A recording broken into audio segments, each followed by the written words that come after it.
The Soviet Union wasn't anything like what Western movies show. You know, those Cold War thrillers where every Russian lives in a grey concrete nightmare with KGB agents lurking behind every corner? The reality was way more bizarre, and in some ways, way worse. Imagine waking up in a place where your personal bathroom wasn't personal at all, where the toilet and shower were shared with 7 other families, where every single morning meant strategic planning just to brush your teeth without someone pounding on the door. That was daily life for millions of Soviet citizens. And while you lie there in your soft bed with your private bathroom just steps away, let me paint you a picture of what it meant to wake up on the other side of the Iron Curtain.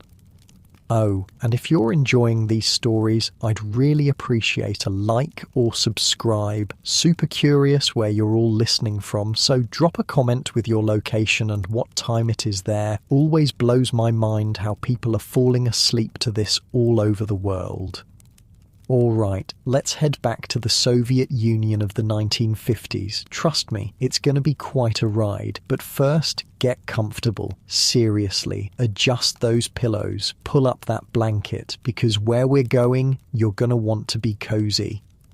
So congratulations, you just woke up in a Soviet communalka in Leningrad, 1953. Stalin has just died, but his legacy is everywhere around you. The air in your room is chilly, central heating exists, but it's inconsistent. Your breath makes little clouds in the morning air. The thin blanket you've piled with coats for extra warmth has left you with a slight backache. Not like your comfy bed right now with its memory foam and perfectly regulated temperature. Your ears pick up the sounds before your eyes fully open, the clatter of pots in the shared kitchen, someone's argument about who used the last of the sugar, a toilet flushing through ancient pipes that groan like they're being tortured, a baby crying in the room next door. The walls in these old pre-revolutionary apartments are thick, but the doors are thin and sound travels in strange ways. You're one of the lucky ones. Your family has a room to itself, a single room, mind you, not an apartment, that measures about 150 square feet. This room is your entire living space. It's where you sleep, eat when you're not using the communal kitchen, entertain guests, and store everything you own. Privacy is a luxury that simply doesn't exist here. The concept would seem almost bourgeois. You swing your legs over the side of the narrow bed that doubles as a couch during the day. Your parents sleep on the fold-out bed on the opposite wall. The small table between will later be cleared for meals. Your clothing hangs on hooks along the wall. No closet, no dresser. Space is too precious to waste on such luxuries. Time to face the morning challenge, the bathroom. In a communalka with 8 families, timing is everything. Too early and you'll be shivering in the cold. Too late and you'll be standing in line, possibly making yourself late for work or school. The unwritten schedule that everyone grudgingly follows gives each family about 15 minutes. Some mornings, that's barely enough time to use the toilet, splash water on your face, and brush your teeth. You grab your toiletry kit, everyone keeps their personal items separate, and your towel, opening your door carefully to avoid the squeak that might wake the neighbour's baby. An angry neighbour is the last thing you need this early. You step into the long corridor that connects all the rooms. This hallway is dim, lit by a single yellow bulb. The parquet flooring, once elegant in pre-revolutionary times when this was a single apartment for a wealthy family, is now worn down by decades of foot traffic. The wallpaper is peeling in places, revealing layers beneath like geological strata, each representing a different era of Soviet history. The bathroom door is closed. Bad sign. You stand in line behind Dmitry Petrovich, the factory foreman who lives in the room near the entrance. He nods at you, his face still puffy with sleep, his grey stubble catching the weak light. Nikolaeva is in there, he mutters, referring to the elderly widow who seems to take the longest despite having the least hair to wash. Been 10 minutes already. You sigh and lean against the wall. This is normal. This is life. the daily negotiation of shared space that every Soviet citizen learns from childhood. While you wait, you might as well check the day's schedule posted near the kitchen entrance, an informal system to manage kitchen time slots, especially for dinner when everyone is trying to cook at once. The kitchen itself is a strange mix of private and public. Each family has their own designated shelf in the single refrigerator, their own cabinet for dry goods, and often their own cooking burner. The single gas stove has been modified over the years to accommodate multiple pots simultaneously with 4 or 5 burners of varying reliability. Some families have even installed their own separate burners to avoid the inevitable conflict over cooking times.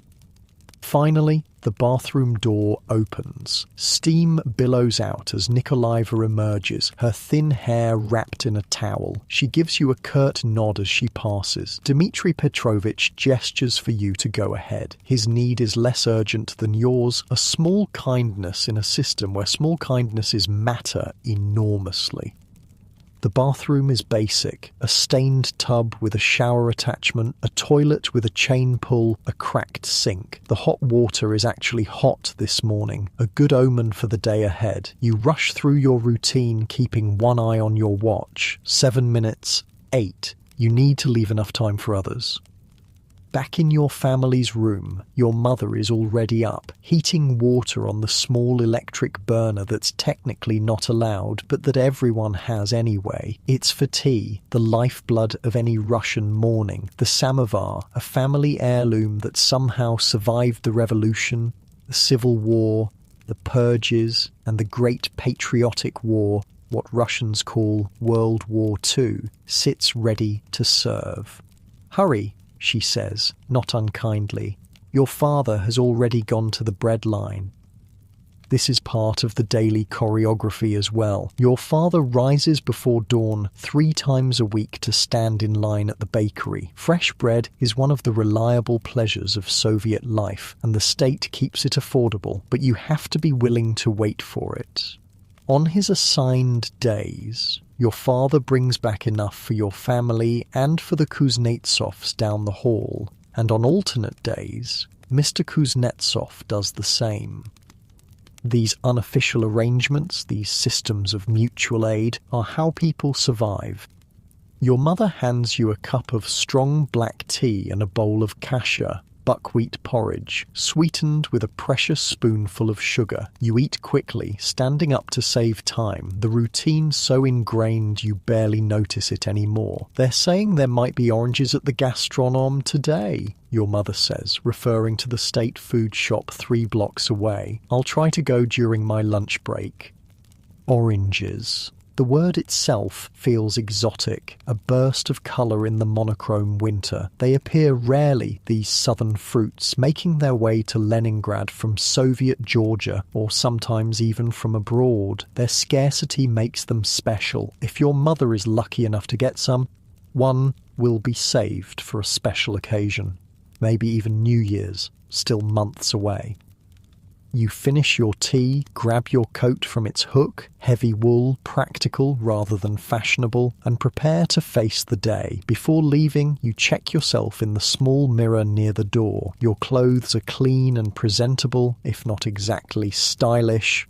Style isn't a priority in the Soviet 1950s, especially not for ordinary workers. Functionality matters more than fashion.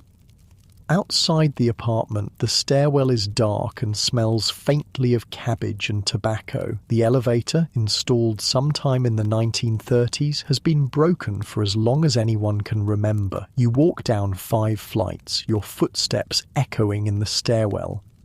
The street greets you with a blast of cold air. October in Leningrad means the beginning of the long descent into winter. The sky is the colour of wet cement, and a light drizzle falls, not quite rain, but enough to dampen your spirits along with your coat. People hurry along the sidewalks, collars turned up, heads down against the weather.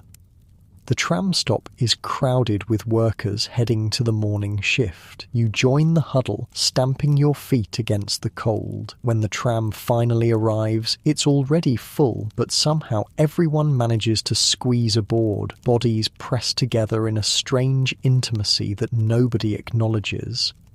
The tram rattles through the streets of Leningrad, past the grand buildings of the imperial era, now divided into communalkas like yours, past newer apartment blocks built hastily after the war to address the desperate housing shortage. The city is a layer cake of history. Baroque palaces alongside constructivist workers' clubs, alongside classical Stalinist architecture.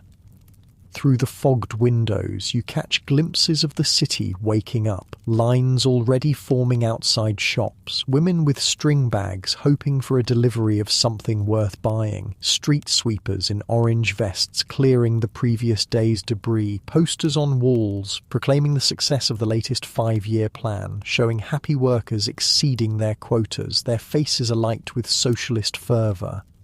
The reality inside the tram is less enthusiastic. Faces are tired, resigned to another day of work in factories or offices where initiative is rarely rewarded, and meeting the plan is what matters, not actual productivity or innovation. Yet there's a certain security too. Everyone has a job, everyone has a place, however humble. At your stop, you squeeze your way to the exit, mumbling, "Excuse me" and "Pardon" as you step on toes and brush against damp coats. Outside again, you join the stream of workers heading toward the factory gates. The Kirov Works spreads out before you, a sprawling complex of buildings where thousands of workers produce machinery for the Soviet state. Smokestacks release plumes into the grey sky, and the sound of metal on metal creates a constant industrial backdrop. The factory is a city unto itself, with its own rhythms and hierarchies. At the gate, you show your papers to the guard, who barely glances at them. He sees you every day, after all. Inside, you head to your section, nodding to colleagues along the way. The changing room is humid, with the body heat of workers removing street clothes and donning work attire. Conversation is muted, practical. Who has heard about a shipment of winter boots coming to the department store? Whose child is sick? Which section of the factory might exceed its quota this month, earning everyone a bonus? Your locker contains your work clothes, sturdy pants, a thick shirt, protective gear for your specific job. You change quickly, the workday waits for no one, and tardiness can mean trouble with the shift supervisor, or worse, attention from the party representative who keeps an eye on worker discipline. The factory floor is already humming with activity when you arrive at your station. The noise is immediate and enveloping. Machines pounding, metal screeching against metal, the shouts of foremen making themselves heard above the din. The air is thick with the smell of oil and hot metal and the sweat of hundreds of workers.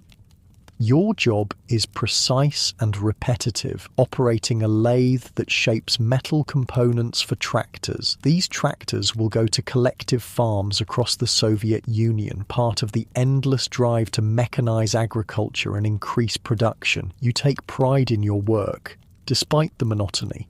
There's something satisfying about seeing the raw metal transformed into a useful part, about knowing your hands have created something that will help feed the country. The morning passes in the familiar rhythm of work. Your hands move almost without conscious thought, muscle memory taking over. Your mind wanders as it often does to dreams and plans, maybe saving enough for a radio, maybe one day getting your own apartment through the factory housing list. Though the wait is years long. Maybe seeing your name on the board of top workers, earning a little extra money and respect. Around you, the great machine of Soviet industry grinds on, workers at their stations, each a cog in the vast apparatus of the state economy, quotas to meet, plans to fulfill, the new Soviet man and woman building socialism through labour. But the reality is more complex than the propaganda posters suggest. You see how corners are cut when materials run short, how quality is sacrificed for quantity when the end of the month approaches and quotas loom, how the official numbers reported upward bear little resemblance to what's actually produced. You see too the small resistances, workers slowing down when supervisors aren't watching, saving their energy, the jokes whispered during breaks, subtle mockeries of the system everyone depends on but few fully believe in anymore, the informal networks that ensure you can get the parts you need when official channels fail. This is the double reality of Soviet life in the 1950s, the official story of socialist progress marching ever forward and the lived experience of ordinary people navigating shortages, bureaucracy, and the thousand small frustrations of daily existence. Mid-morning, the factory horn sounds for the first break. 10 minutes to stretch, to grab a quick smoke for those who do, to exchange a few words with colleagues. The factory cafeteria is open, serving weak tea and basic snacks. Some workers bring their own food from home. A sandwich, perhaps? Or leftover kasha from breakfast. You step outside for a moment, grateful for the fresh air despite the drizzle. The factory yard is grey concrete, but beyond the walls you can see the city, and beyond that, glimpses of the Baltic Sea. Even through the industrial haze, there's a certain beauty to Leningrad. The city, built by Peter the Great as Russia's window to the west. The city that survived 900 days of Nazi siege during the war. The horn sounds again. Break over. Back to the machines, back to the quotas, back to building the socialist future one tractor part at a time. The day stretches ahead, predictable in its demands yet full of the small human dramas that unfold in any workplace. And as you return to your station, adjusting your protective goggles and checking your tools, you're part of something larger than yourself, a vast experiment in creating a different kind of society, for better or worse. The Soviet system has its deep flaws, its repressions and shortages, its contradictions between ideology and reality, but it also provides a basic security, a sense of belonging that many find comforting in an uncertain world. The lathe spins up again, metal shavings curling away from the blade. Another component takes shape under your practiced hands. Another small piece of the Soviet economy slides into place. The morning shift continues, each hour marked by the factory clock that everyone watches with the same intensity. Time moves differently here, stretching out during the long hours of work, then suddenly accelerating as the end of the shift approaches. There's a rhythm to factory life, as predictable as the seasons yet never quite the same from day to day. You work steadily, your mind half on the task and half elsewhere, on the evening ahead, on the letter you received yesterday from a cousin in Moscow, on the rumour that the factory might exceed its monthly quota, meaning bonus pay for everyone, small hopes and concerns, the texture of ordinary life. Around you, the great industrial symphony plays on, the sounds of machinery, of human voices calling instructions or warnings, of metal and wood and the basic materials of production. This is the sound of socialism being built, or so the slogans say. The reality, as always, is more complicated, but for now, the work continues, carrying you through the morning toward whatever the rest of the day might bring. The factory horn blares, signalling the change of shift. It's now 1962, and the Soviet Union has evolved since Stalin's death. Khrushchev's thaw has brought subtle changes to everyday life. The fear that once permeated everything has lessened, though it hasn't disappeared entirely. People speak a little more freely, though they still watch what they say and where they say it. You've moved up in the world. After years of faithful service at the Kirov Works, you've been promoted to section supervisor at a newer factory in Moscow. The capital city pulses with energy that Leningrad, for all its beauty, couldn't match. Moscow is the heart of Soviet power, where decisions that affect millions are made behind the Kremlin walls. More importantly, you now have your own apartment. Not a room in a communalka, but an actual one-bedroom apartment in one of the new Khrushchevka buildings sprouting across Moscow. These 5-story apartment blocks are basic, cheaply constructed with thin walls and tiny kitchens. But they offer something precious: privacy. Your own entrance, your own bathroom, your own kitchen. After years of communal living, this feels like unimaginable luxury. The buildings themselves are identical, row after row of rectangular blocks arranged in micro-districts. From the outside, they look like giant filing cabinets for humans. But inside each apartment, people create homes, applying their own touches to the standardized spaces. Your apartment has a small balcony where you've placed a few plants that struggle against Moscow's pollution. The furniture is standard Soviet issue, functional rather than beautiful, but it's yours. The morning routine is different now. You wake to an alarm clock instead of the sounds of neighbours. The bathroom is free whenever you need it. Breakfast is still tea and perhaps bread with butter, but you prepare it in your own kitchen at your own pace. Small freedoms, but they matter.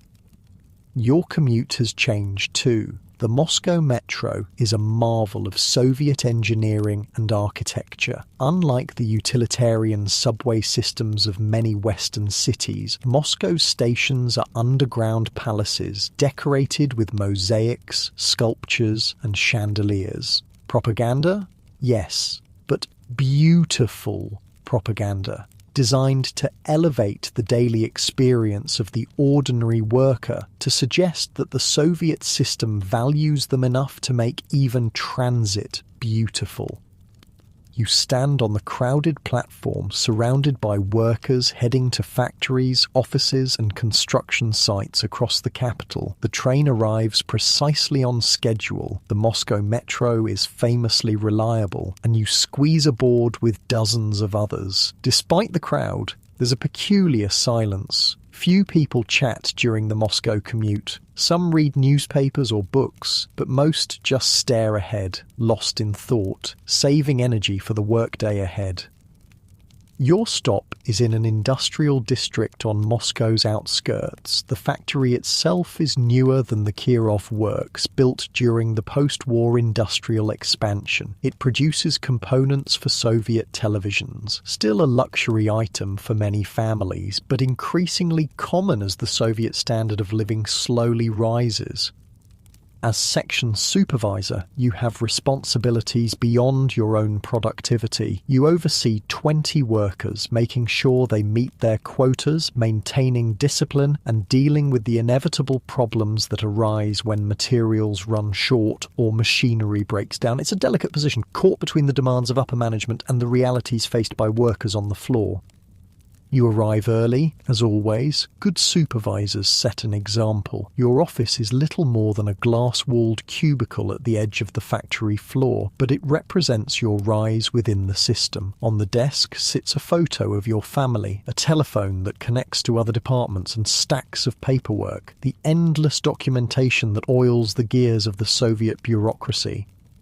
The morning meeting with other supervisors is the first order of business. The factory director, Comrade Volkov, presides. He's a party man, competent enough, but owing his position more to political reliability than technical expertise. His deputy, the chief engineer Sokolov, is the one who really understands how things work. This division between political authority and practical knowledge is typical throughout the Soviet system.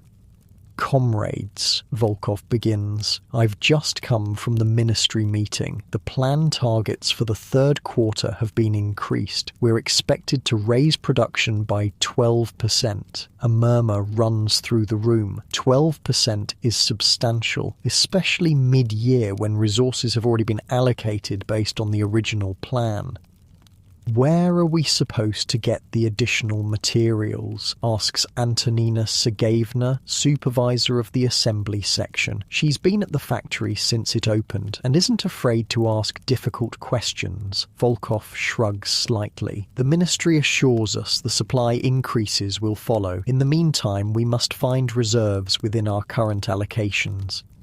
Everyone knows what this means. Reserves is code for cutting corners, for making do, for the 1,000 improvisations that keep Soviet factories running despite the rigid planning system. It's understood but never officially acknowledged that meeting targets often requires creative solutions that might not strictly follow regulations.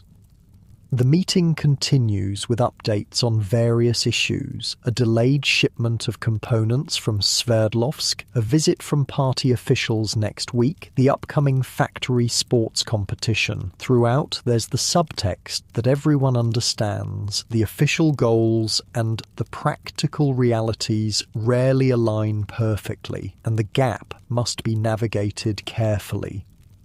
After the meeting, you head to your section to greet the workers as they arrive. You know each of them, their strengths and weaknesses, their family situations, their ambitions or lack thereof. There's Mikhail, a talented technician who drinks too much. Galina, a young woman recently graduated from technical school. Old Fyodor, who remembers the war and works with meticulous care but at his own pace. "Good morning, comrades," you say as they gather. "We have new targets from above, 12% increase." The responses are predictable. Groans, eye-rolling, a few muttered comments. But there's no real resistance. Everyone knows how the system works. Targets increase, workers adapt. Life goes on. "We'll start by checking our inventory," you continue. Galina, Nikolai, go through the storage room, count everything, including the unofficial reserves. Everyone understands. The unofficial reserves are components and materials hidden away for emergencies, a common practice in Soviet factories where official supply channels often fail to deliver on time. It's technically against regulations, but without such measures, production would frequently grind to a halt. As the workers disperse to their stations, you feel the familiar tension of your position. You're responsible for meeting the planned targets, which means pushing your workers to produce more, faster, but you also know their capabilities and limitations. Push too hard, and quality suffers or machinery breaks down. Not hard enough, and you miss the targets with consequences for everyone's bonuses and possibly your position. The factory day falls into its rhythm. Machines hum, components move along the production line, workers perform their specialized tasks with varying degrees of enthusiasm and precision. Your job is to keep it all flowing, to solve problems before they become crises, to maintain the delicate balance between quantity and quality that the plan demands. Mid-morning, the first crisis hits. A machine on the assembly line stops working. The operator, Ivan, looks up with frustration. "Same problem as last month. The motor's overheating." You examine the machine. It should have been replaced years ago, but the new equipment promised by the ministry never arrived. "Get Petrov from maintenance," you tell a nearby worker. Then, to Ivan, "Can you work on the backup unit meanwhile?" The backup unit is older and slower, but it functions. This is another unofficial adaptation, keeping old equipment running past its scheduled replacement, finding workarounds for chronic shortages. Soviet factories excel at improvisation, at making do with what's available rather than what's needed. Petrov arrives, toolbox in hand. He's nearing retirement age, with decades of experience fixing machinery that official protocols would have scrapped long ago. Again, he sighs, seeing the problem. "I'll see what I can do, but we need the new part from Kharkov." "Is there anything in the workshop we could use?" you ask, meaning, can you fabricate something that will work well enough? Petrov considers. "Maybe. Let me check what Sergey's been hoarding." He heads off toward the maintenance workshop, where Sergei, the head of maintenance, keeps his own unofficial inventory of parts salvaged from other machines or fabricated in-house.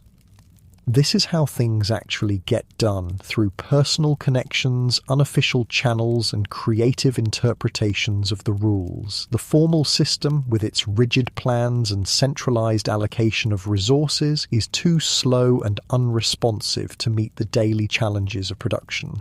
So a parallel system has evolved, one that everyone participates in but nobody officially acknowledges. By noon, Petrov has the machine running again, though he warns it won't last long without the proper replacement part. You make a note to call your counterpart at the Kharkov factory. You once helped them out with some capacitors during a shortage, and perhaps they'll return the favour. The lunch break offers a brief respite. The factory cafeteria serves basic but filling food at heavily subsidized prices: cabbage soup, kotlety, meat patties with mashed potatoes, compote to drink. Food is fuel here, not an experience to be savoured. Workers eat quickly, some reading the factory newspaper, others discussing last night's hockey match or sharing family news. You sit with the other supervisors, the conversation a mix of shop talk and careful gossip. Who's being considered for promotion to the central office? Is it true that the electronics factory across town received a shipment of Japanese components? Will the summer vacation schedules be approved soon? Information is a valuable currency in the Soviet system, and these informal exchanges are how much of it circulates. Official channels provide only selective facts, so people rely on personal networks to fill in the gaps. The result is a society where rumours flourish alongside official pronouncements, where truth is often somewhere in the middle, and where everyone becomes skilled at reading between the lines. After lunch, you check on the afternoon's production. The numbers look good so far, not enough to meet the increased target, but better than you'd feared. You'll need to find efficiencies somewhere though. Perhaps the evening shift can take on additional work if you arrange for extra payment through the bonus system. The bonus system is another key element of Soviet industrial life. Basic wages are relatively low and standardized, but bonuses for exceeding quotas can significantly increase a worker's pay. It's the state's way of providing incentives within a system that officially rejects capitalist competition. In practice, it creates its own distortions, encouraging quantity over quality, leading to end-of-month production surges and sometimes outright falsification of numbers. Your afternoon is consumed with the paperwork that documents everything the section produces. The Soviet economy runs on documentation, forms filed in triplicate, reports for various departments, statistics that travel up the hierarchy to become part of the vast data collection that supposedly guides central planning. How much of this information actually influences decisions at the top is unclear, but the paperwork must be completed nonetheless. At your desk, you fill out production reports while keeping one eye on the factory floor through the glass partition. You've become adept at this division of attention, satisfying the bureaucracy while still managing actual production. It's a skill every successful Soviet manager develops. A knock at your door interrupts the paperwork. It's Dmitri from the personnel department, a young man with ambitions beyond his current position. His visits usually mean either a problem or an opportunity, sometimes both. Comrade supervisor, he says with a formality that suggests official business. The party committee is reviewing candidates for the advanced training program in Moscow. Your name has been mentioned. This is significant news. The advanced training program could lead to a position at the ministry level, a considerable step up in both responsibility and privileges, but such opportunities in the Soviet system always come with political dimensions. I'm honoured, you reply carefully. Who has recommended me? The question is important. Sponsorship matters in the Soviet hierarchy, and knowing who supports you helps navigate the invisible currents of power. Dmitri smiles slightly. Comrade Sokolov spoke highly of your technical abilities, and of course your participation in last year's voluntary weekend work project was noted favourably. The translation is clear. The chief engineer values your competence, and your visible enthusiasm for officially promoted activities has been recognised. This is how advancement works, a combination of genuine ability and demonstrated political reliability.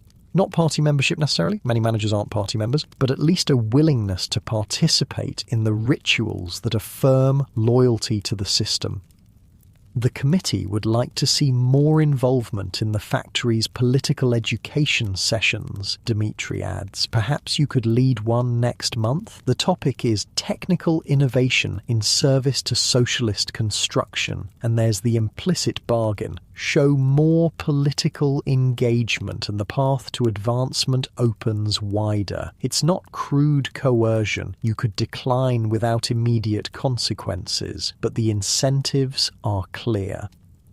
I'd be happy to prepare something, you say, knowing that an evening or two of research and writing is a small price for potential career advancement. After Dmitri leaves, you return to the production floor for the final hours of the shift. The afternoon energy is different, a combination of fatigue and the push to complete the day's quotas. Workers move with practiced efficiency, their bodies knowing the routines even as their minds might wander to evening plans or personal concerns. You make your rounds, checking quality, offering encouragement or correction as needed, maintaining the human connections that keep things running smoothly. A word of praise here, a suggestion there, a quiet warning to a worker whose attention is slipping. These micro-interactions are as important as the formal procedures in maintaining productivity. As the end of the shift approaches, there's the usual acceleration of activity. Nobody wants to leave tasks unfinished for the evening shift, partly from professional pride and partly because incomplete work reflects badly on the section's performance metrics. The last hour sees a flurry of completions, quality checks and handovers. Finally, the horn sounds, signalling the end of the day shift. Workers quickly clean their stations, a point of Soviet industrial discipline, before heading to the changing rooms. The evening shift workers are already arriving, creating a brief overlap where information is exchanged, issues highlighted, continuity maintained. Your day isn't quite over. There's a final meeting with the other supervisors to review the day's production and address any issues before tomorrow. But as you walk toward the administration building, you feel the subtle shift from work self to private self beginning. Soon you'll leave the factory gates, and despite the system's attempts to blur the boundaries between work and personal life, you'll step into a different role as neighbour, family member, friend, individual. This separation isn't complete in Soviet society, where one's work identity carries significant weight in all aspects of life, but there is still a distinction, a space where private thoughts and relationships exist apart from official roles. It's in this space, apartments, kitchens, circles of trusted friends, that much of what makes life meaningful takes place, regardless of the system's attempts to collectivize all experience. The evening stretches ahead with its own possibilities and constraints. Perhaps a stop at a shop if a rumour of available goods proves true, an hour in line if necessary, maybe a visit to a friend's apartment for tea and conversation, or a quiet evening at home with a book or the radio. Small pleasures within the framework of a system that promises collective achievement but delivers mostly collective limitations. As you enter the meeting room, you carry this awareness with you of the gap between official narratives and lived experience, between socialist promises and daily compromises, between the ideal Soviet citizen portrayed in posters and the real people navigating a complex system with a mixture of conformity, resistance, and simple perseverance. It's within this gap that the true story of Soviet life unfolds, day after ordinary day. The morning sun filters through white curtains in a Moscow apartment. It's 1968 now, and the world is changing. In Paris, students are rioting. In America, protests against the Vietnam War are growing. And here in the Soviet Union, a new generation is coming of age. One that has no personal memory of Stalin's terror or the hardships of World War II. The alarm clock rings and 13-year-old Natasha reaches out to silence it. Unlike her parents' generation, Natasha has never known communal living. She's grown up in this small but private apartment with her own tiny bedroom that doubles as a study.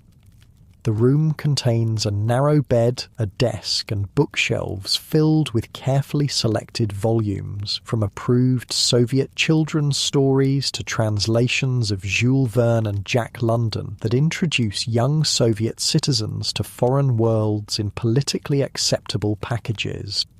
On her desk sits a nearly completed homework assignment on Russian grammar. Education is serious business in the Soviet Union, and children learn this early. The state invests heavily in education, with a rigorous curriculum focused on mathematics, sciences, and Russian language. Foreign languages are taught too, often German or English, though the emphasis is on reading technical literature rather than conversation. Natasha's school uniform hangs ready on the back of her door, a brown dress with a black apron for regular days, white apron for special occasions. Around her neck she'll wear the red scarf that marks her as a pioneer. Almost all Soviet children between the ages of 9 and 14 are pioneers, members of the Vladimir Lenin All-Union Pioneer Organization. It's not technically mandatory, but non-participation would raise questions about a family's ideological commitment and potentially limit a child's future opportunities. The pioneer scarf is more than a piece of clothing. It's a symbol of belonging to the collective, of participation in the official youth culture that the Soviet state has carefully constructed. Natasha ties it with practiced ease, the routine as familiar as brushing her teeth or braiding her hair. In the kitchen, her mother is already preparing breakfast. Kasha again, the ubiquitous porridge that forms the foundation of many Soviet meals, accompanied by black bread and tea. Her father sits at the table reading Pravda, the official party newspaper. The radio plays softly in the background, broadcasting the morning exercise program, followed by news emphasizing industrial achievements and friendship between socialist countries. "Hurry, Natasha," her mother says. "You have pioneer meeting before classes today." Pioneer meetings are a regular part of school life, sessions where children participate in organized activities designed to instill Soviet values. They sing patriotic songs, discuss the achievements of Lenin and the party, plan community service projects, and prepare for various competitions between pioneer troops. These activities aren't viewed as indoctrination, but as proper civic education, teaching children their role in the collective and their responsibility to contribute to society. Natasha eats quickly, gathers her school materials, and heads out. The school is within walking distance, one of the advantages of Soviet urban planning, where micro-districts are designed with schools, shops, and other services clustered near residential buildings. The morning is crisp, autumn painting the trees in Moscow's parks with hints of gold and red. Other children in identical uniforms converge on the school from surrounding apartment blocks, creating streams of brown and white flowing toward the imposing building with its statue of Lenin by the entrance. Inside, Natasha joins her pioneer troop in the assembly hall. 30 children stand in formation, scarves bright against their uniforms. At the front, the pioneer leader, a young woman studying education at the university, calls them to attention. The ceremony begins with the raising of the Soviet flag and the recitation of the pioneer oath. I, a young pioneer of the Soviet Union, in the presence of my comrades, solemnly promise to passionately love my Soviet motherland, to live, study, and struggle as the great Lenin bequeathed according to the laws of the pioneers of the Soviet Union. The words are familiar, repeated so often they've become almost automatic, yet there's still something stirring about 30 young voices speaking in unison, affirming their place in the great Soviet experiment. The collective experience is powerful, creating bonds between children who will grow up together, study together, and eventually work together in various branches of the Soviet economy. After the ceremony, regular classes begin. The Soviet school day is structured and intensive, typically beginning at 8:30 and continuing until mid-afternoon, 6 days a week. Subjects are taught in 45-minute periods with short breaks between them. The curriculum is standardized across the country. A child in Moscow learns exactly the same material as a child in Vladivostok or Tashkent, following identical textbooks and lesson plans. Natasha's first class is mathematics, taught by a stern woman whose dedication to her subject is matched only by her intolerance for carelessness. Soviet education emphasizes mathematics and sciences, areas where the country competes internationally and which form the foundation for engineering and technical careers that the planned economy requires. The teaching style is traditional. The teacher explains concepts at the blackboard, students take notes, complete exercises, and are called to the front to demonstrate their understanding. Rote learning and memorization play significant roles, especially in subjects like history, where the official interpretation of events must be absorbed precisely.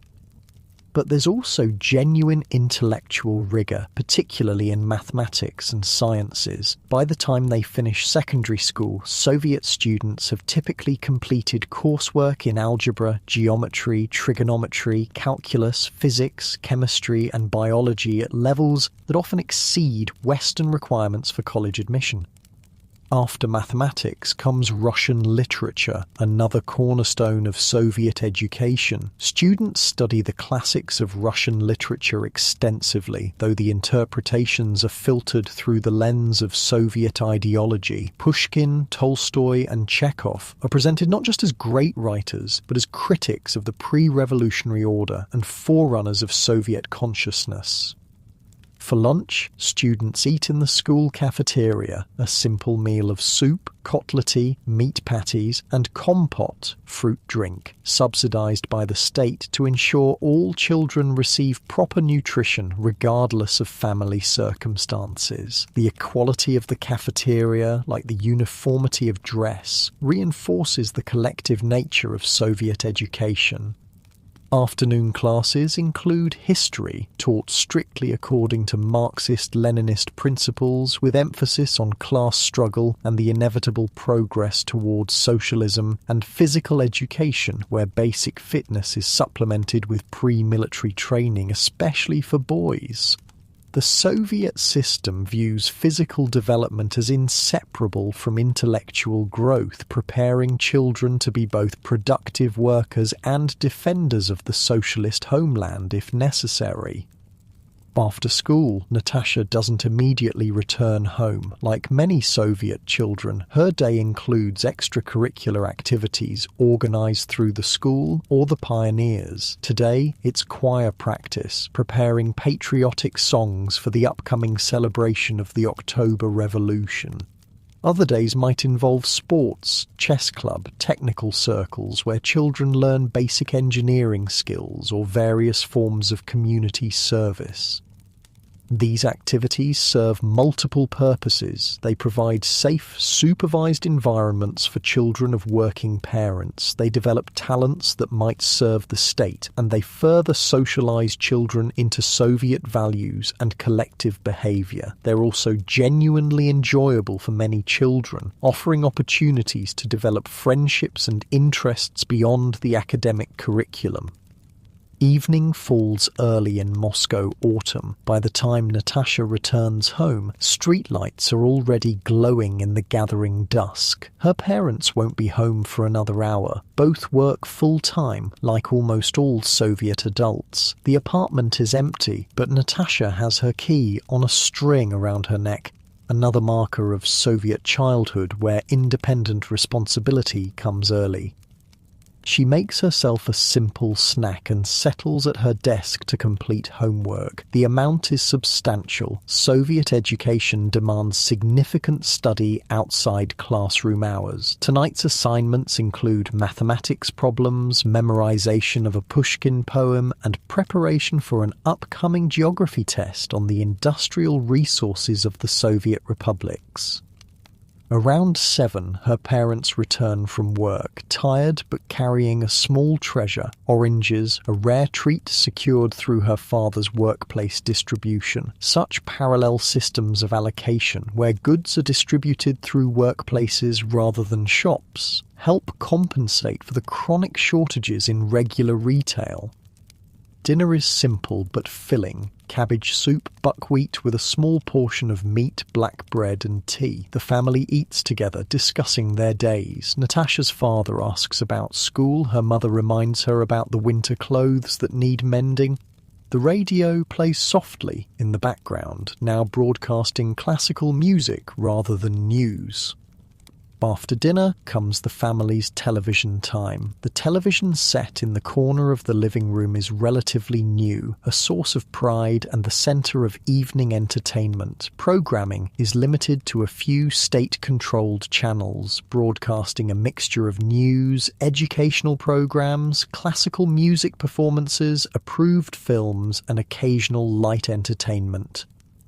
Tonight features a documentary about Soviet achievements in space, the cosmonaut program being one of the genuine sources of national pride that crosses ideological lines. The images of Yuri Gagarin and other space heroes promote the narrative of Soviet scientific prowess and the superiority of the socialist system in developing human potential. As bedtime approaches, Natasha prepares for the next day, laying out her uniform, checking her schedule, organising her school materials. The routine is comforting in its predictability, a structure imposed partly by the state but internalised as the natural rhythm of life. Before sleep, she reads for a while, a collection of approved stories about pioneer heroes, young people whose courage and dedication to socialist principles offer models for emulation. The narratives are simplistic by adult standards, but absorbing for a child, still constructing her understanding of the world and her place in it.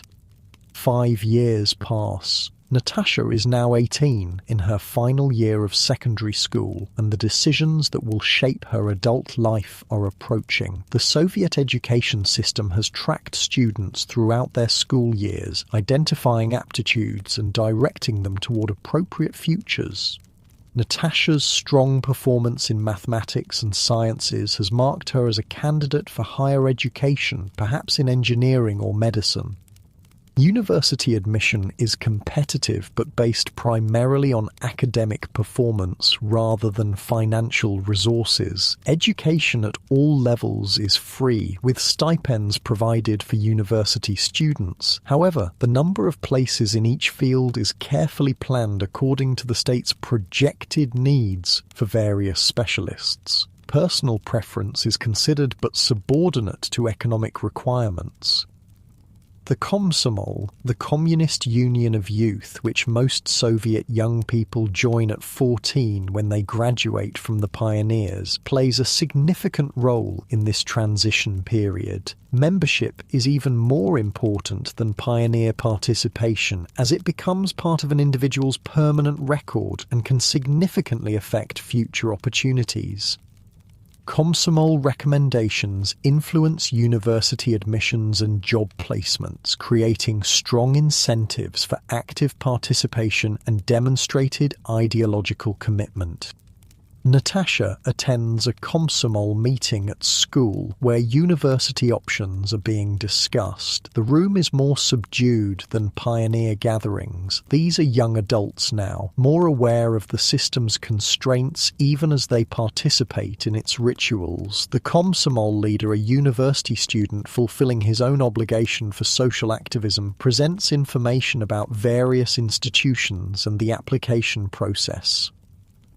Engineering is particularly needed in the current 5-year plan, he explains, especially in the fields of electronics and automation. The Moscow Engineering Physics Institute is seeking qualified applicants, and Komsomol members with strong academic records will receive priority consideration. The message is clear. Individual talents should be aligned with state priorities, yet there's also genuine opportunity here. A working-class girl like Natasha can aspire to become an engineer or doctor or scientist, pathways that might be financially impossible in many Western countries. The system has limitations and demands conformity, but it also offers certain forms of mobility and security. After the meeting, Natasha walks home with her friend Olga. Their conversation reveals the complex reality of Soviet youth in the early 1970s, a mixture of official participation and private skepticism. "Are you really going to apply for engineering?" Olga asks. "I thought you wanted to study languages." Natasha shrugs. "Engineering graduates get better housing assignments, and my father says there will be more opportunities for advancement. My cousin Sergei knows someone who has Beatles records." Olga changes the subject, lowering her voice slightly. "Real ones, not copies. He invited us to listen on Saturday." This is the dual consciousness that many Soviet young people develop: outward conformity to official expectations alongside private explorations of alternatives, particularly Western cultural influences that find their way through the Iron Curtain despite official restrictions. The Beatles, blue jeans, American films shown at private gatherings, these become symbols of a different kind of life, glimpsed imperfectly through the filters of Soviet isolation. The next day at school, the class attends a special lecture on Soviet science and world progress. The speaker, a local party official, emphasizes how the socialist system creates better conditions for scientific development than capitalism, where research is supposedly driven by profit rather than human needs.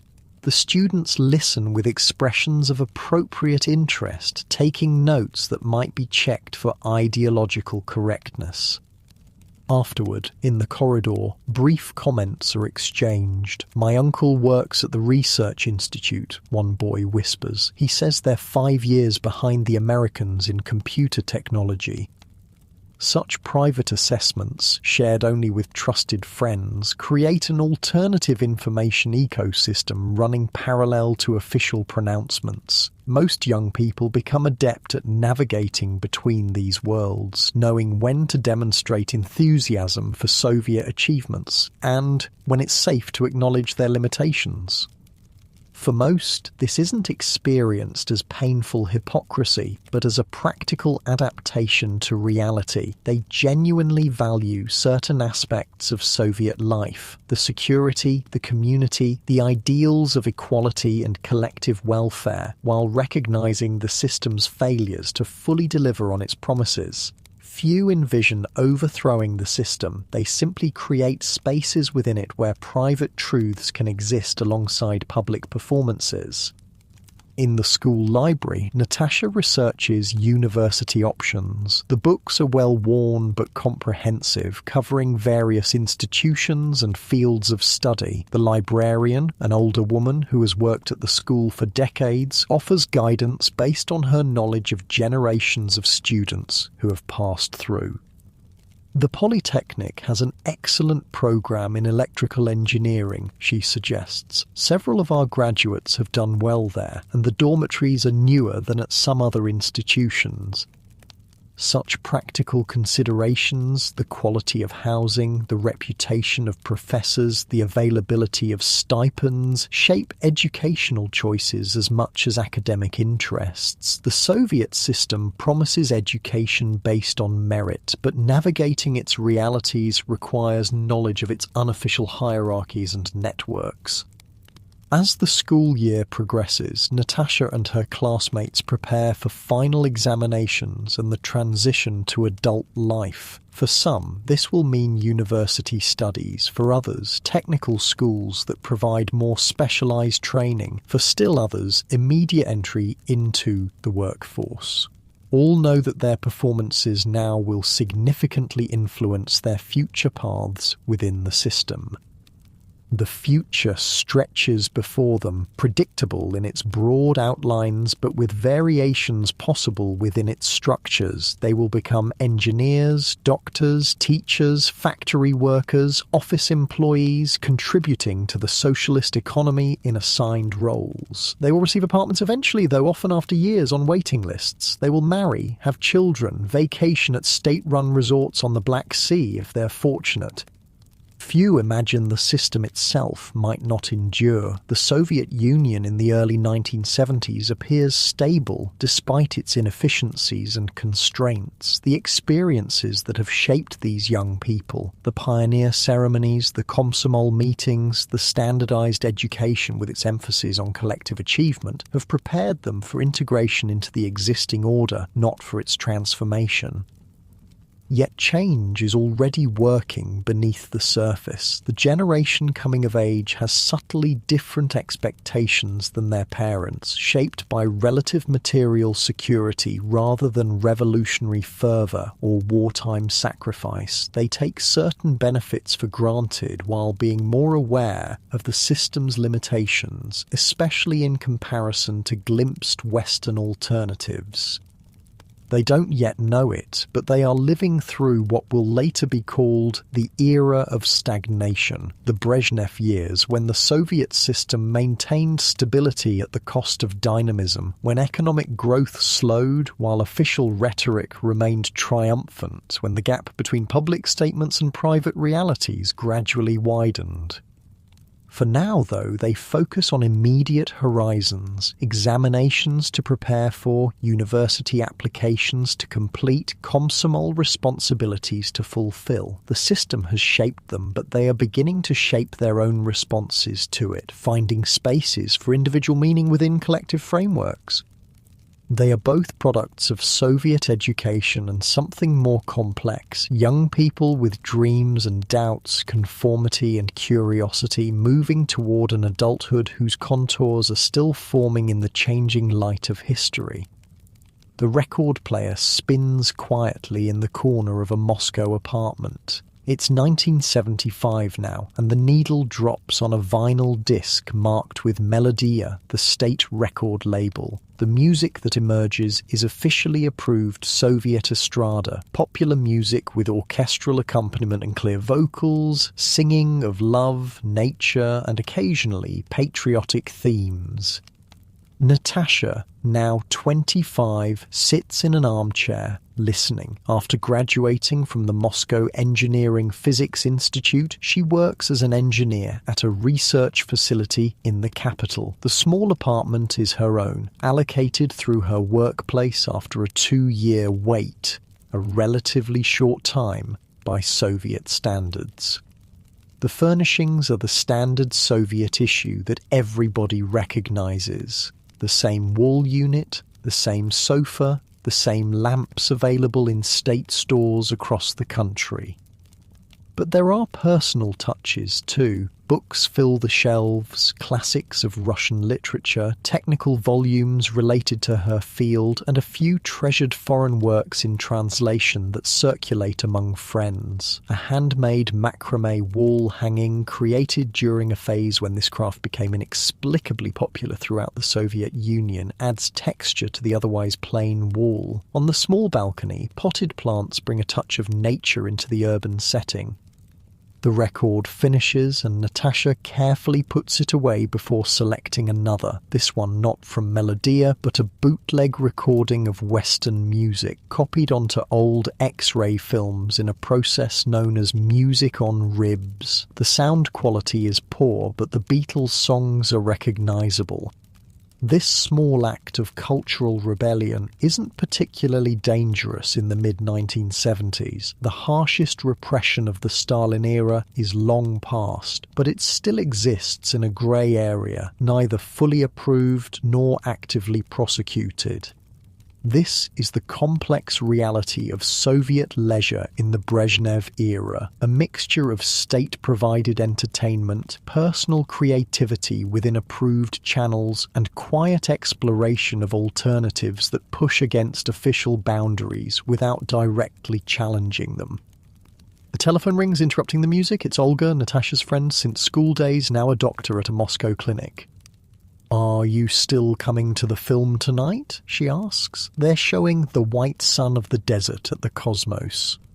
Soviet cinema offers one of the more sophisticated forms of entertainment available to ordinary citizens. While heavily censored and required to operate within ideological constraints, talented directors and actors still manage to create works of genuine artistic merit. Some, like The White Sun of the Desert, become beloved classics, watched repeatedly by audiences who know the dialogue by heart. The film, an Eastern, the Soviet equivalent of a Western, set in Central Asia during the Civil War, blends adventure, comedy, and patriotic themes in a package that's both entertaining and ideologically acceptable. Released in 1970, it's already become a cultural touchstone, with cosmonauts traditionally watching it before space launches for good luck. "Of course," Natasha replies. "Shall we meet at the metro at 6? We can try the new cafe afterward if the line isn't too long." The emergence of cafes represents a small but significant expansion of leisure options in Soviet cities during this period. While not comparable to Western establishments in variety or atmosphere, they offer spaces for socializing outside the home or workplace, serving simple foods and non-alcoholic beverages in settings designed to be modestly attractive. The metro journey to the cinema passes through stations that remain one of the genuine marvels of Soviet public works, palatial underground spaces decorated with mosaics, sculptures, and chandeliers kept meticulously clean. The contrast with the often shabby above-ground reality is striking but unremarked upon by riders who have grown accustomed to this daily juxtaposition. The Cosmos cinema, built in the distinctive Soviet modernist style of the 1960s, draws a substantial crowd, despite this being a weekday evening. Soviet ticket prices are kept deliberately low. Culture is considered a public good that should be accessible to all, not a commercial product.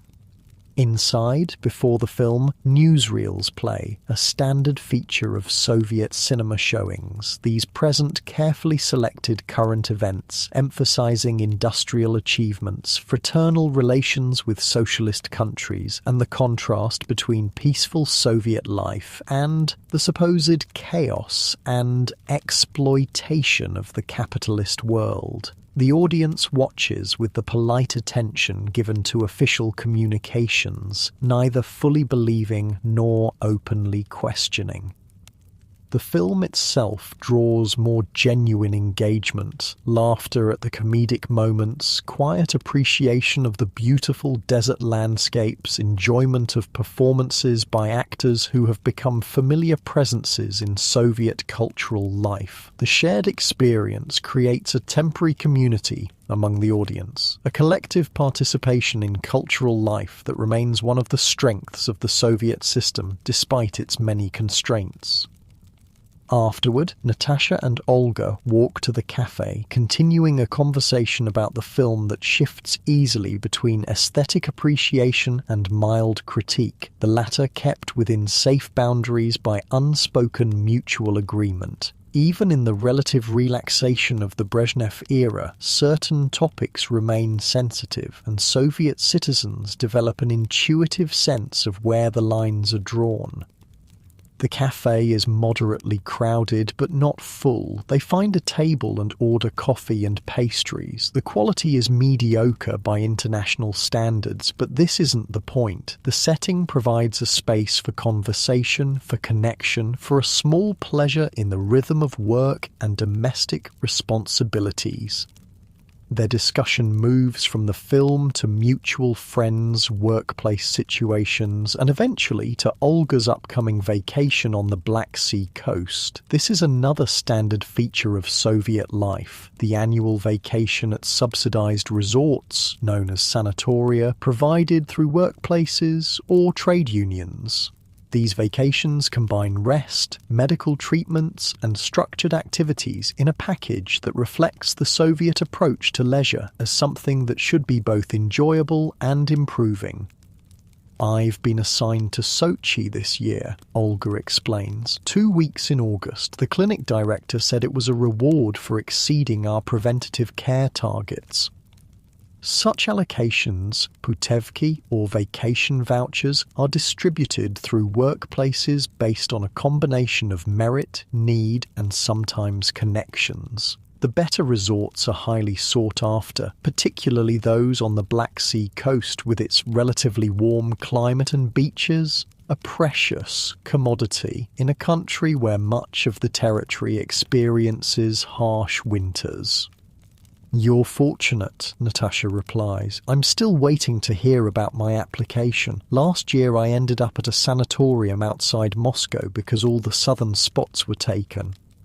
This is the reality of Soviet consumer experience, a system of allocation rather than purchasing power, where access to goods and services depends on position, connections, and sometimes simple luck. Money matters less than in capitalist economies, but other forms of capital, social connections, workplace status, party membership become crucial currencies. As they leave the cafe, the evening sky is still light. Summer in Moscow brings long days that stretch toward midnight. They walk for a while through the city centre, past the grand buildings that house government ministries and cultural institutions, through squares designed for public gatherings and demonstrations. "My brother got tickets for the Vysotsky concert next month," Olga mentions, lowering her voice slightly despite the relative openness of the topic. "He stood in line for 6 hours.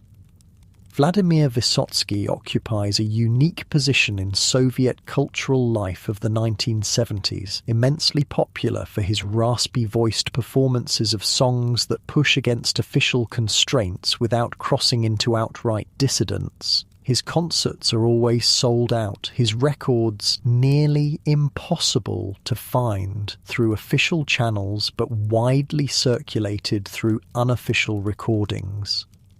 This parallel culture, neither fully approved nor completely forbidden, creates spaces where Soviet citizens can experience alternatives to official narratives without directly challenging the system. The authorities tolerate these grey areas as safety valves, recognizing that complete suppression might create more dangerous pressures. The weekend brings different leisure patterns. Saturday is still a workday in the Soviet Union of 1975, though there's discussion of eventually moving to a 5-day week. Sunday, however, offers free time for activities beyond the regular routine. For many Soviet families, Sunday centers on domestic tasks, shopping for the week ahead, cleaning, repairs, and food preparation. Consumer services are limited, and the DIY approach is a necessity rather than a lifestyle choice. Soviet apartments are constantly being maintained, improved, and adapted by their occupants, who develop impressive skills in working around shortages of materials and tools. But Sunday also offers opportunities for recreation. In summer, many urban dwellers head to nearby forests or riversides for picnics, swimming and mushroom gathering, activities that cost nothing and provide connection with nature. Public parks offer cultural programs, concerts and simple amusements. Sports facilities, basic but functional, provide opportunities for physical activity considered essential to well-rounded socialist development. Winter recreation adapts to the harsh climate. Ice skating in city parks, cross-country skiing in surrounding forests, or simply walking through snow-covered landscapes bundled against the cold. Indoor activities increase: chess tournaments, amateur theatrical performances, lectures at workers' clubs or cultural centres. This Sunday, Natasha visits her parents in their apartment across the city. The family gathering is a cornerstone of Soviet leisure, maintaining connections that provide both emotional support and practical assistance in navigating the system's challenges. Conversations around the kitchen table often last for hours, ranging from personal matters to carefully expressed political observations, all within the private sphere where greater honesty is possible. Her mother has prepared a special meal, using ingredients secured through various channels, some from regular shops, others from the farmers' market where collective farm workers can sell surplus produce at higher prices, and a few treasured items from the workplace distribution that supplements the regular retail system. "Look what your father's colleague brought back from East Germany," her mother says, proudly displaying a package of coffee, a luxury item in the Soviet context where instant coffee is the norm, and even that is often in short supply. The meal unfolds at a leisurely pace, accompanied by conversation that moves between family news, workplace stories, and discussion of a television program that everyone watched the previous evening. Soviet television offers limited channels and programming, but certain shows become national events, watched by huge portions of the population and providing shared cultural references. "Did you see 17 Moments of Spring?" her father asks, referring to a popular spy drama set during World War II. The whole design bureau stopped work to talk about the latest episode. These shared cultural experiences create connections across Soviet society, bridging differences in education, location, and occupation. Despite the system's many divisions and hierarchies, there remains a common cultural language that most citizens understand and participate in.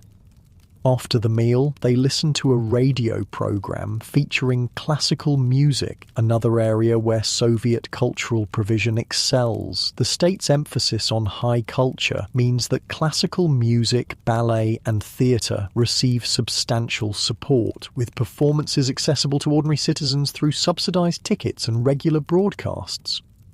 Evening brings a return to Natasha's apartment and preparation for the work week ahead. The Soviet routine is predictable: 6 days of work followed by a single day of rest, with limited variation throughout the year except for official holidays.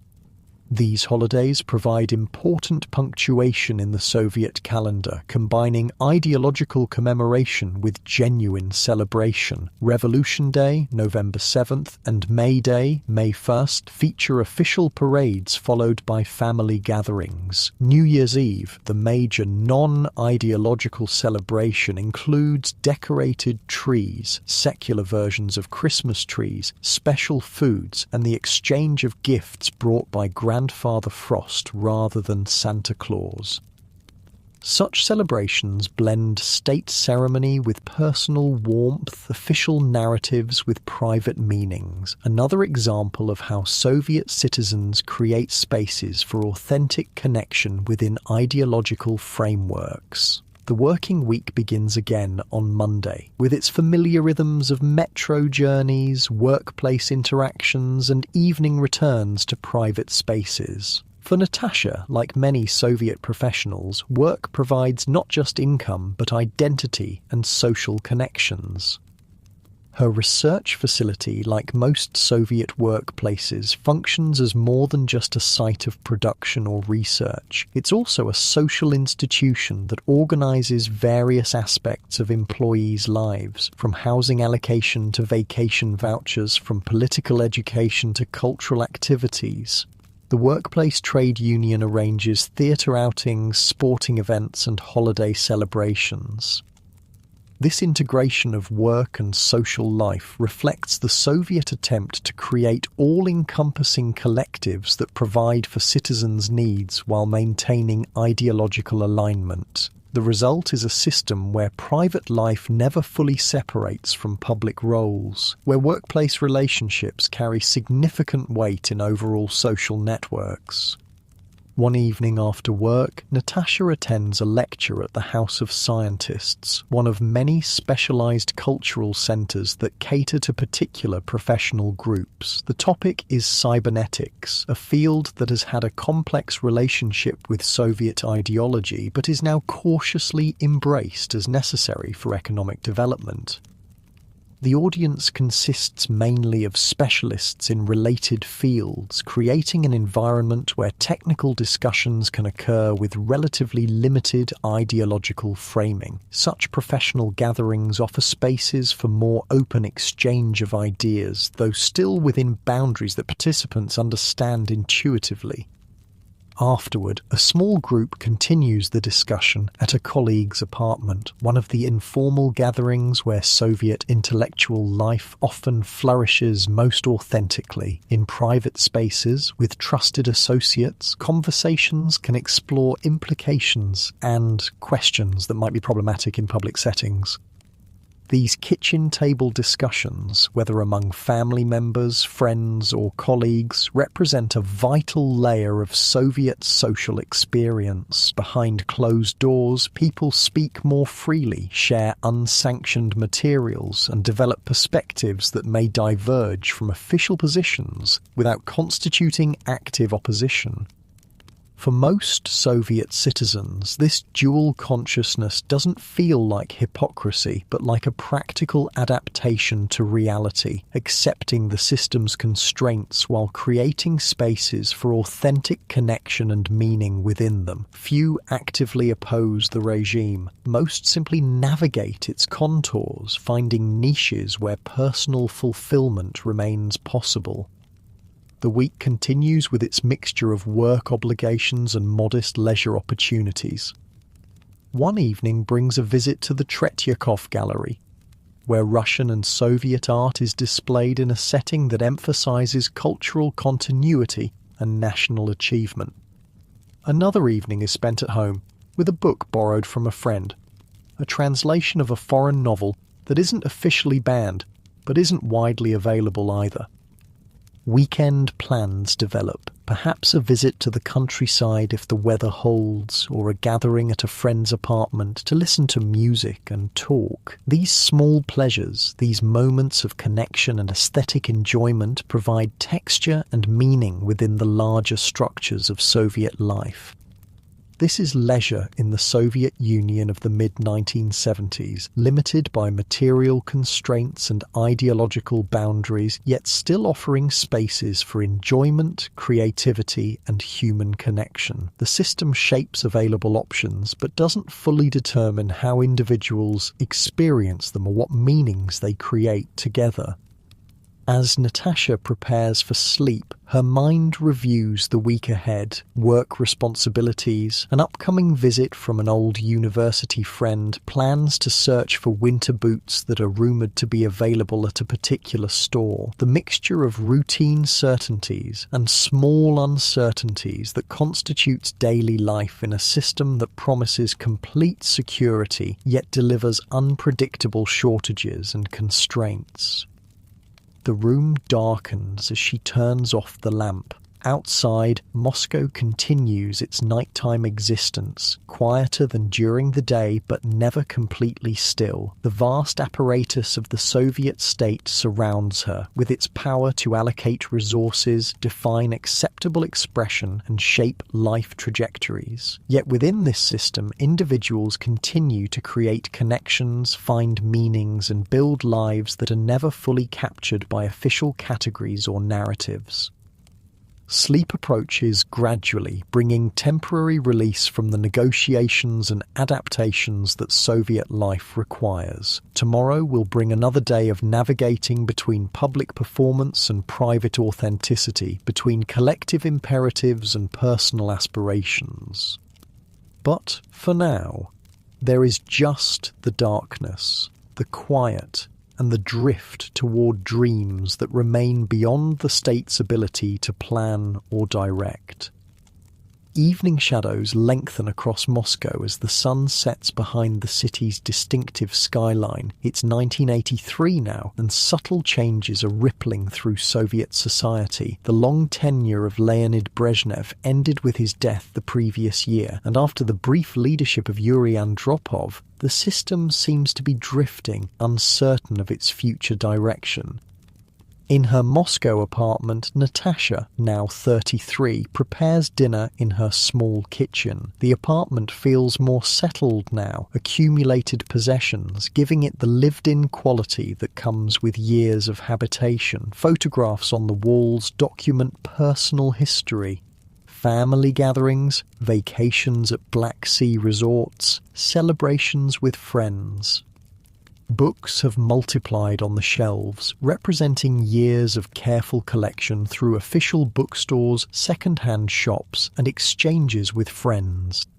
The kitchen, though compact by Western standards, is the heart of the home, as it is in most Soviet apartments. Here, over countless cups of tea, conversations unfold that would never occur in public spaces. The kitchen table has witnessed discussions of literature, quiet political observations, personal confessions, and the sharing of life's ordinary triumphs and disappointments.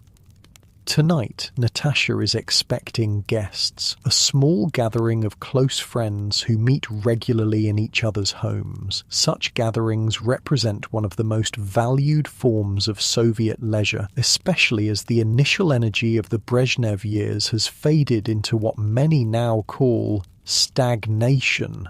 A period of material stability but diminishing dynamism and growing cynicism about official pronouncements. She checks the contents of her refrigerator, a standard Soviet model that hums somewhat loudly in the corner. The food she's prepared is simple but represents significant effort in a system where shopping requires visiting multiple stores, standing in various lines, and often adapting plans based on what happens to be available rather than what was desired. There's a salad of grated carrots and cabbage, boiled potatoes, pickles made by her mother from summer vegetables, black bread purchased fresh that morning, and a small amount of sausage secured through a workplace distribution. For dessert, there's a cake made from a recipe shared by a colleague, improvised to work around chronic shortages of certain ingredients.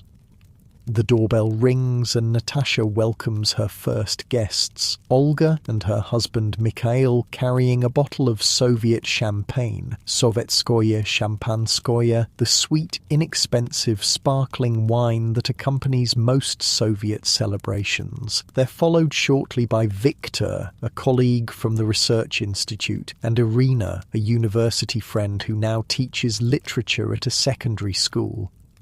The ritual of gathering is familiar and comforting. Coats are hung in the small entryway. House slippers are offered. Removing outdoor shoes is universal in Soviet homes. And everyone moves to the kitchen, where most of the evening will unfold, despite the presence of a proper living room. Soviet kitchens, however small, are social spaces by long tradition. The conversation begins with exchanges of news: whose child is doing well at school, who has received a promotion, what new items have appeared in local shops. This gradually transitions to discussions of books recently read, films seen, music heard on the radio, or through unofficial recordings. Soviet cultural life remains rich despite limitations, with intense appreciation for works that manage to convey meaningful human experiences within ideological constraints. "Have you read Trifonov's latest?" asks Irina, referring to a Soviet author whose nuanced portrayals of urban life push against simplistic socialist realism without crossing into open dissidence. "Not yet," Natasha replies. "Is it available at the Lenin Library?" "There's a waiting list," Irina says, "but I can lend you my copy when I finish it."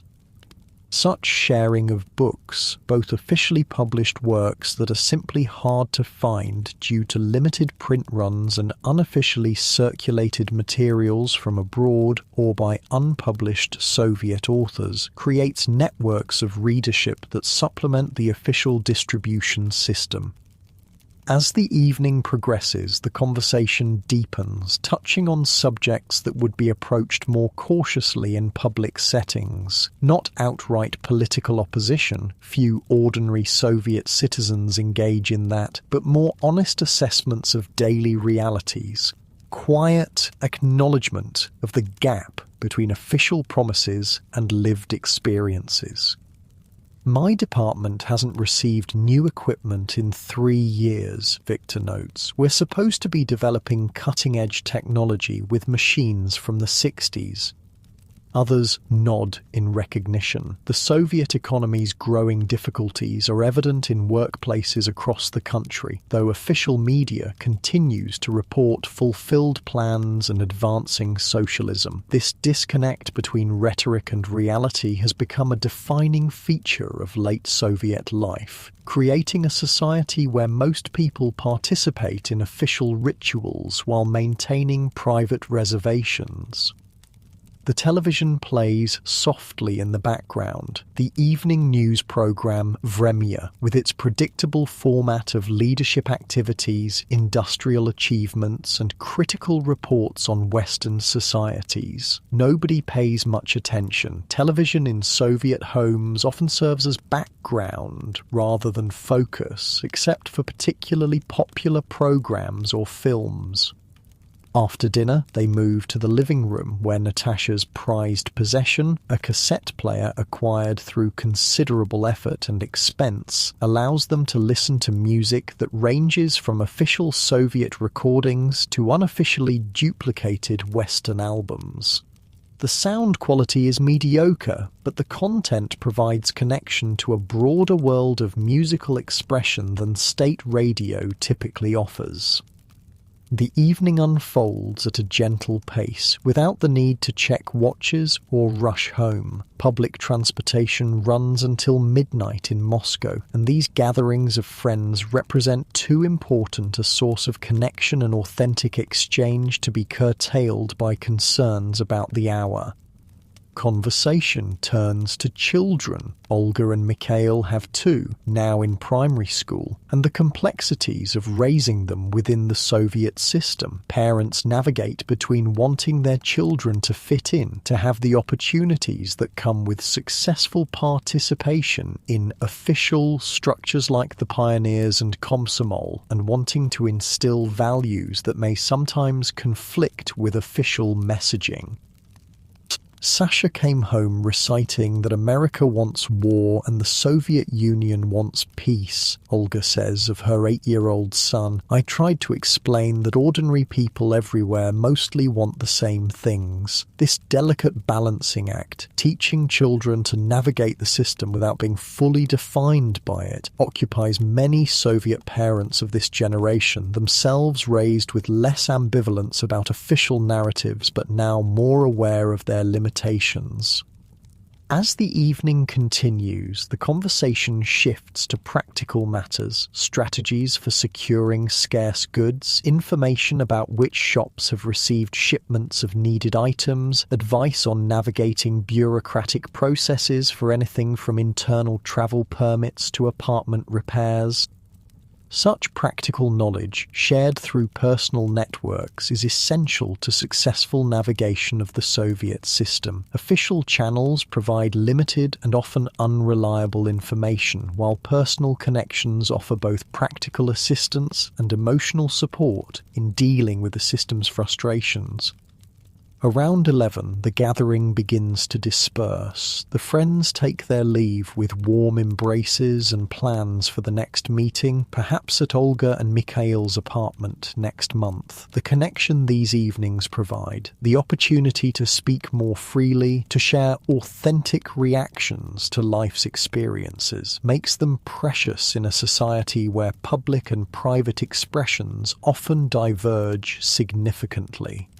After her guests depart, Natasha begins the small rituals of preparing for sleep. She washes the dishes, no dishwashers in Soviet apartments, and tidies the kitchen. The radio plays classical music from the single state channel still broadcasting at this hour.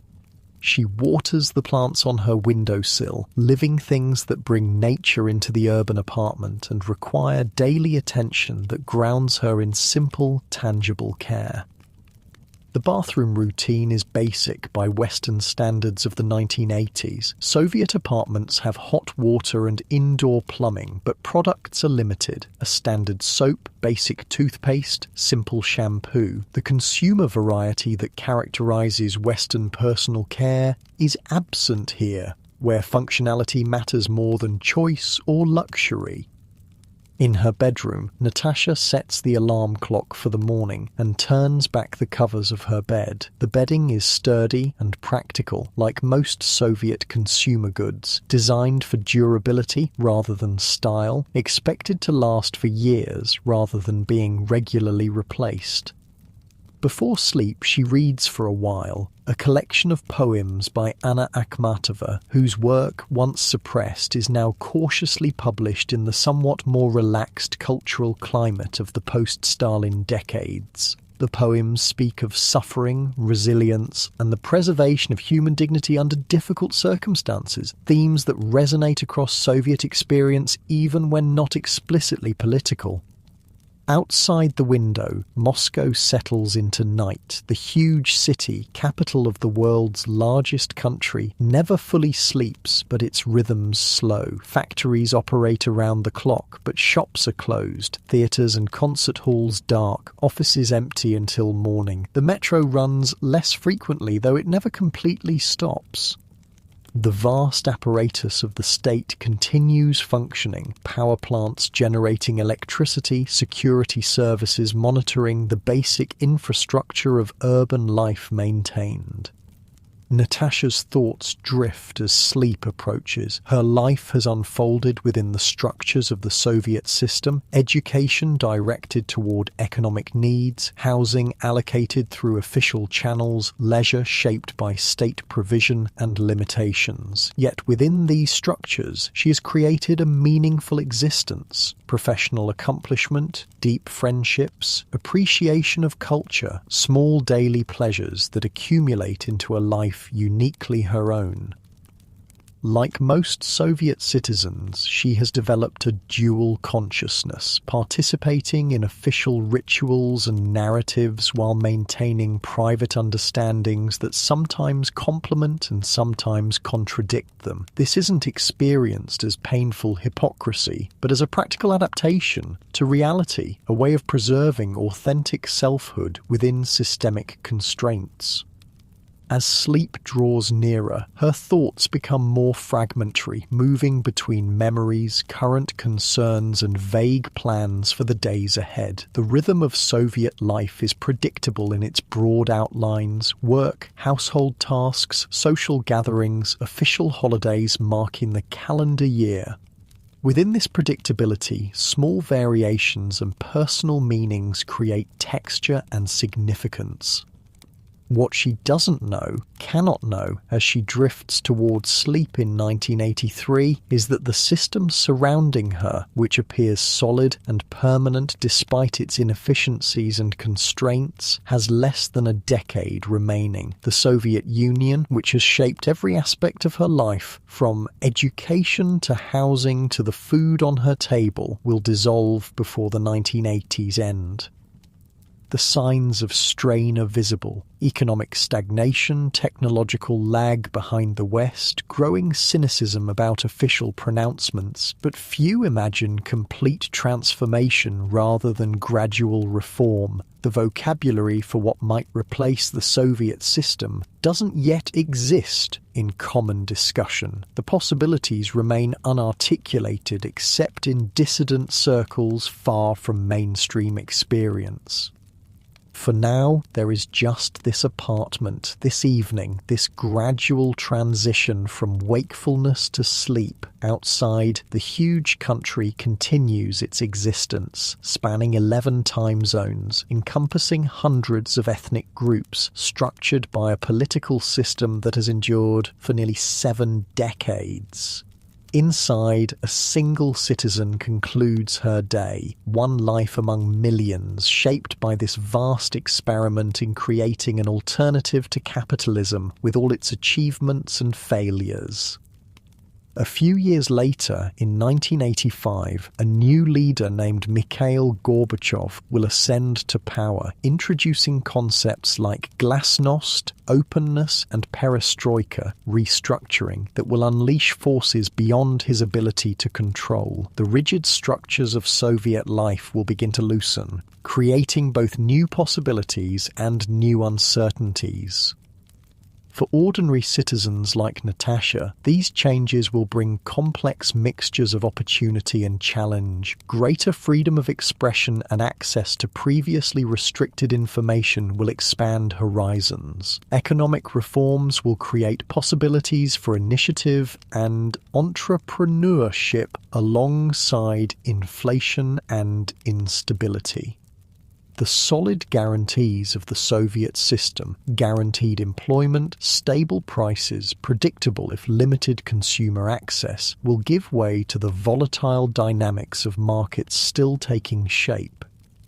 Some will adapt quickly to these new conditions, finding niches in the emerging system. Others will struggle with the dissolution of structures that, despite their limitations, provided security and predictability. Most will experience some combination of liberation and loss as the world they've known throughout their lives transforms around them.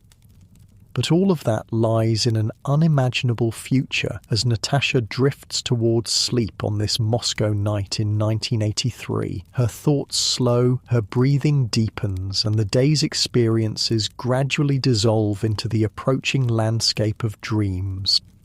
The small sounds of the apartment, the refrigerator's hum, the occasional creak of the building settling, the distant murmur of a neighbour's radio create a familiar acoustic backdrop to the transition from wakefulness to sleep. These ordinary sounds, these modest comforts of home, exist within a system that encompasses everything from nuclear arsenals to space exploration, from industrial production to ideological pronouncements.